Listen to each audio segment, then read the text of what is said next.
হ্যাঁ গাইস, সবাইকে ওয়েলকাম।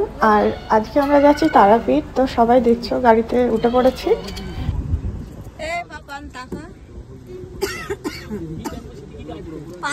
ওইখানেই সেটেল হয়ে যায় শুধু। আগের বারও তাই পিছনে গিয়ে ঘুমোচ্ছিল। তো এখন আমরা রাস্তায় আছি, প্রায় অনেকটা চলে এসেছি। তো এখন একটা টোল ট্যাক্স পড়েছে, ওর জন্য আবার একটুখানি ভিডিও করলাম। এখানটা আলো আছে বলে, রাস্তায় তো খুব একটা আলো থাকে না। আর এখানে আগেরবার যেমন সেই পাপ্পু ধাবাতে এসে দাঁড়িয়েছিলাম, ঠিক সেমনি এখানে এসে দাঁড়িয়ে পড়েছি। এক কাপ চা খাওয়ার উদ্দেশ্যে। চাটা খাওয়া হয়ে গেল, যার যার খাওয়ার শেষে খেয়ে নিয়েছে। আর আমরা রাতে বাড়ির থেকে খেয়েই বেরিয়েছিলাম। আর এই যে তারাপীঠে গিয়ে দেখো এখানে এসে একটা শান্তি। চলো এবার যাওয়া যাক, আস্তে আস্তে তোমাদেরকে দেখাচ্ছি। আর এই হচ্ছে আমাদের হোটেল। অনেক খুঁজে, মানে যেহেতু এবারে আগে থেকে বুক করে আসিনি, ওর জন্য অনেক খুঁজে এই রুমটা পাওয়া গিয়েছিল। তো দুটো রুম করা হয়েছিল, একটা হচ্ছে ডিলাক্স আর একটা হচ্ছে নর্মাল। দুটোই এসিই করা হয়েছিল। আর এই রুমটা হচ্ছে আমাদের। আমরা এখন এসেই ফ্রেশ হয়ে, মানে স্নান টান করে একদম রেডি টেডি হয়ে নিয়েছি। এখন যাচ্ছি পুজো দিতে। তো সকাল সকাল তাড়াতাড়ি পুজোটা দিয়ে এসে তারপরে শোবো, কেননা একবার যদি শুয়ে পড়ি আর তো উঠতে পারবো না সহজে, কেননা সারা রাত জেগে। তো ওর জন্য ভাবলাম সবাই মিলে আগে পুজোটা সেরে নিই। তো এই রেড কালারের শাড়িটা পরেছি আজকে। চলো যাওয়া যাক মায়ের কাছে। অন্যবার আমরা এসে একটু রেস্ট নিয়ে তারপরে যাই, আর এবারে আর রেস্ট নিয়ে নিই একেবারে। যেহেতু ভোরের দিকেই ঢুকেছি, আমরা বাড়ির থেকে বেরিয়েছিলাম তার ঠিক 3 ঘন্টা 15 মিনিটে ঢুকে গেছি এখানে তারাপীঠে। তো এখন অনেকটাই ভোর, মানে এখন বাজে হচ্ছে 5:45। তো না 5:30 মতন বাজে। তো আমরা এখন যাচ্ছি, হেঁটে হেঁটেই যাবো, যেহেতু একদম কাছে। আগের বার ভেতর থেকে ফুল টুল নেওয়া হয়েছিল, এবারে বাইরের থেকে একটু ফুলটা নিয়ে নেওয়া হলো, বাদ বাকি সব জিনিস ভেতরে গিয়ে নেওয়া হবে। আর আমার পাপান দায়িত্ব সহকারে দেখো মালাটা সঙ্গে করে নিয়ে যাচ্ছে। ছাড় ছিল না কারোর হাতে। আমি বলছিলাম যে দে, আমি একটু ধরি, কিন্তু ও তো দিলই না। আর আমরা বুধবার রাতে বেরিয়েছি, আজকে হচ্ছে বৃহস্পতিবার। তো বৃহস্পতিবারে মায়ের জন্মবার, ওর জন্য আমরা এই দিনটাই বেছে নিয়েছিলাম। আর হচ্ছে এমনিতেও ভিড় থাকে, বৃহস্পতিবার মঙ্গলবার এই দিনগুলোতে ভিড় থাকে।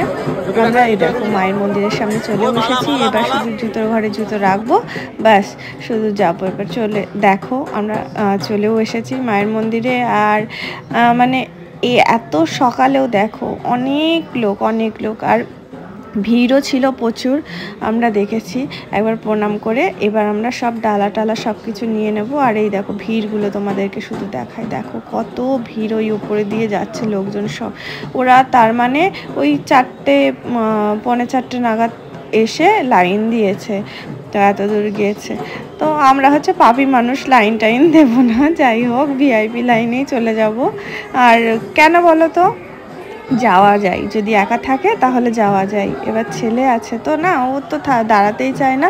তাও ওইটুখানি 10-15 মিনিট দাঁড়াতে হয়েছে, তাই ও পাগল হয়ে যাচ্ছিল। ঘুম পেয়েছে বলে পাগল হয়ে যাচ্ছিল।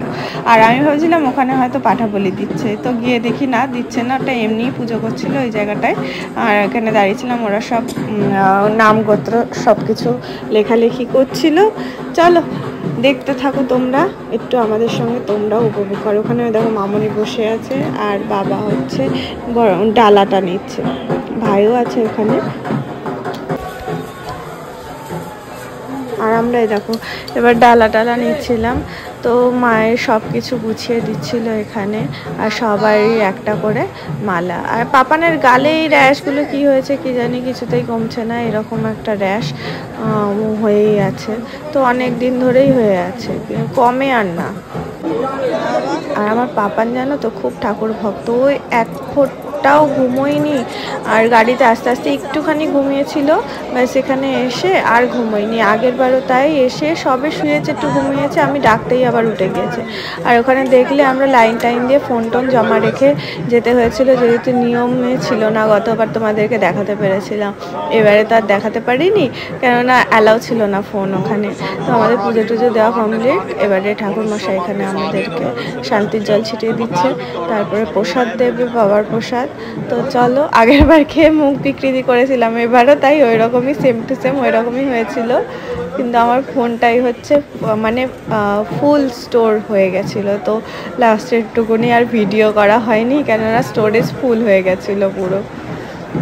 আর আমি হাতে নিয়ে ভাবছি খাবো কি খাবো না, খাবো কি খাবো না, কেননা খেতে তো খুব, আর সকালবেলা খালি পেটে ওইটা খেলে না একদম গা পা একদম কেমন হয়ে ওঠে। এবার শুধু ব্রেকফাস্ট করে রুমে যাব।